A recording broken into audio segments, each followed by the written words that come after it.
আমরা একটি তড়িৎ বর্তনী বা ইলেকট্রিক সার্কিট তৈরি করব।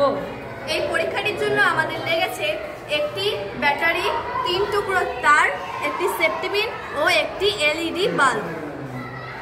ব্যাটারির একটি প্রান্ত জোড়া আছে অন্য একটি তারের প্রান্তের সঙ্গে, সেই তারের অন্য প্রান্তটি জোড়া আছে এলইডি লাইটের একটি অন্য প্রান্ত, এলইডি বাল্বের একটি প্রান্তের সঙ্গে। এলইডি বাল্বের অন্য প্রান্তে জোড়া আছে একটি অন্য তারের সঙ্গে, সেই তারের অন্য প্রান্তে আছে একটি সেফটি পিন। আর ব্যাটারির অন্য প্রান্তের সঙ্গে জোড়া আছে একটি তারের একটি প্রান্ত, অন্য একটি তারের একটি প্রান্ত, আর সেই তারের অন্য প্রান্ত খোলা।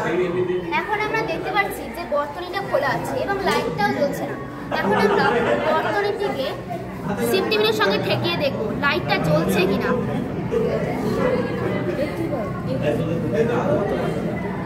আমরা দেখতে পাচ্ছি যে লাইটটি জ্বলে উঠছে, অর্থাৎ এখন বর্তনীটি বদ্ধ অর্থাৎ সম্পূর্ণ। এখন আর কোথাও খোলা নেই, অর্থাৎ আমরা প্রমাণ পেলাম যে তড়িৎ প্রবাহিত হয় বদ্ধ বর্তনীতে, মুক্ত বর্তনীতে তড়িৎ প্রবাহিত হয় না।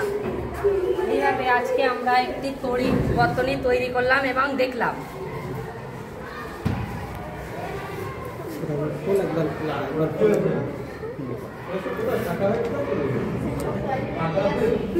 Gracias.